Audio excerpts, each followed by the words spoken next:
Bonjour, peuple de Dieu. J'espère que vous allez bien. Soyez bénis au nom de Jésus. J'aimerais entretenir sur un thème. Lève-toi et marche.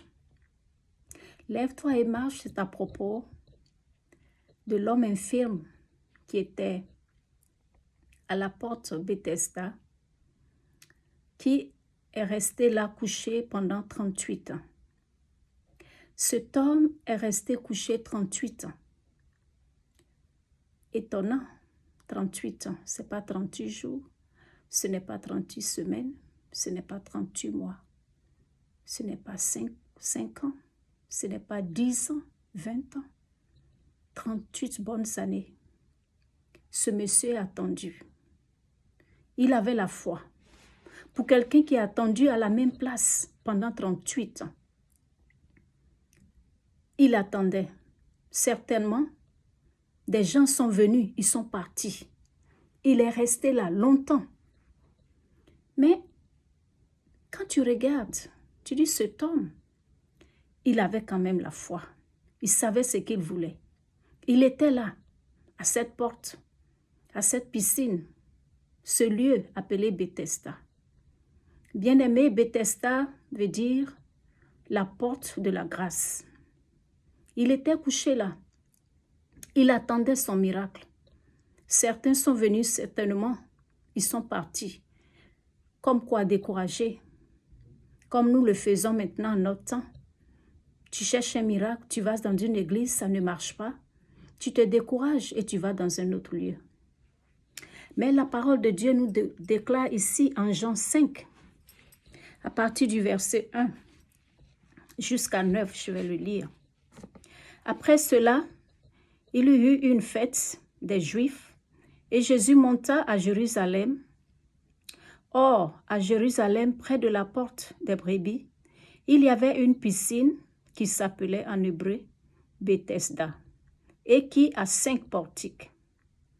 Sous ces portiques étaient couchés un grand nombre de malades, des aveugles, des boiteux, des paralytiques qui attendaient le mouvement de l'eau. Car un ange descendait de temps en temps dans la piscine et agitait l'eau. Et celui qui descendait le premier, après que l'eau avait été agitée, était guéri, quelle que fût sa maladie.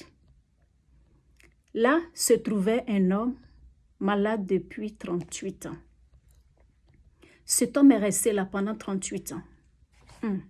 Je me dis, mais pourquoi il est resté là 38 ans? Il n'avait-il pas de famille? Mais cet homme est resté. Peut-être qu'on lui disait, non, tu es trop resté longtemps. Certainement, tu n'auras pas de guérison. Allons-y. Mais je crois, ça c'est dans mon esprit. Il a peut-être refusé. Il savait qu'il était à la porte de la miséricorde, de la grâce. Il attendait son miracle, bien qu'il ne pouvait pas être dans la piscine, dans l'eau. Mais il attendait. Quelque chose a pu tenir cet homme-là pendant 38 ans. Sa foi l'a tenu là. La grâce de Dieu l'a tenu là. La miséricorde de Dieu l'a tenu là. Jusqu'au point où, un jour, je continue la lecture. Là se trouvait un homme malade depuis 38 ans. Jésus l'ayant vu coucher et sachant qu'il était malade depuis longtemps lui dit, « Veux-tu être guéri ?» lui posa la question Jésus.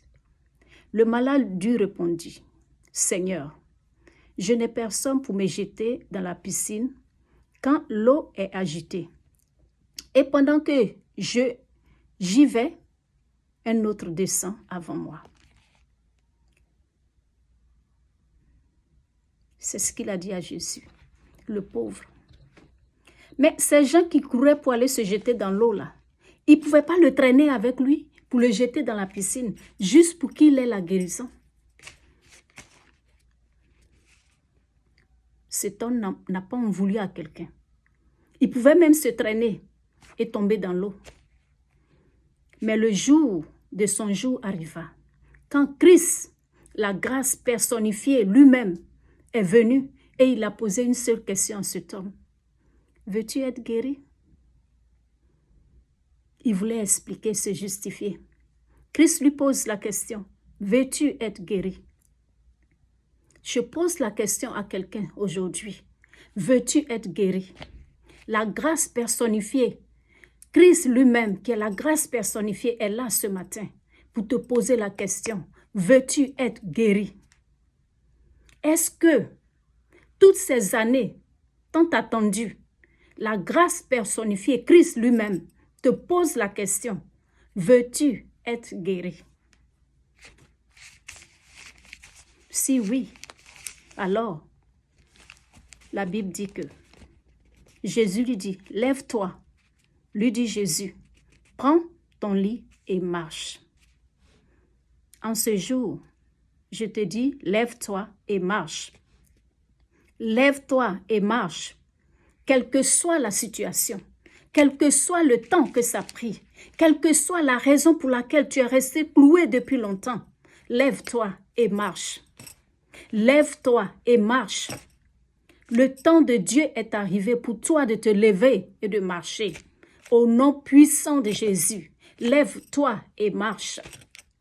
Certainement, tu n'es pas comme ce monsieur, paralysé, cloué à terre, à la même place. Tu peux te déplacer. La situation est plus forte que toi, elle est plus grande que toi. Tu n'as personne pour t'aider. Tu n'as personne pour te tenir le bras.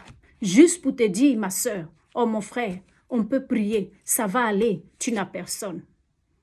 Sache que Christ est la grâce personnifiée qui vient te dire, lève-toi et marche. Lève-toi et marche, car sa grâce te suffit. Bethesda veut dire la maison de la grâce. Bethesda veut dire la maison de la grâce. Mais Jésus-Christ est la grâce personnifiée.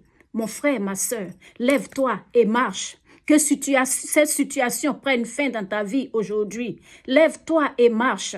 Va de l'avant. Regarde en avant. Ne regarde pas à terre, parce que à terre te mettra toujours à terre. Lève les yeux vers les montagnes, d'où te viendra ton secours. Jésus-Christ est la grâce personnifiée qui te dit lève-toi et marche. Lève-toi et marche. Vas-y en avant. Que ce travail que tu as cherché pendant longtemps, lève-toi et marche. La maladie qui te chaque jour te fait croire que, oh, peut-être que je suis vers la fin. Lève-toi et marche, car Jésus est le roi de tout esprit. Bien-aimés, soyez bénis. Jésus te dit, lève-toi et marche. Lève-toi et marche, car sa grâce te suffit, car sa paix te suffit, car son amour te suffit. La bonté de Jésus ne regarde pas si tu es bon, si tu es mauvais, car il fait pleuvoir sur les bons et les mauvais. Juste sa grâce nous suffit. Juste sa grâce nous suffit. Juste son amour nous suffit. Juste sa paix nous suffit. Il est le Dieu bon. Sa bonté ne finit jamais. Elle est éternelle pour nous. Il dit car sa bonté est plus que la vie. Sa bonté est plus que la vie. Bien-aimé, lève-toi et marche. Quelle que soit la situation que tu vis, lève-toi et marche. Lève-toi et marche. Et va de l'avant. Ne reste pas à la même place, car Christ a combattu pour toi. Il a dit, tout est accompli. À la croix de Golgotha, le voile du temple s'est déchiré. Lève-toi et marche, et sois béni au nom puissant et glorieux de Jésus-Christ de Nazareth. Amen. Shalom, bien-aimés.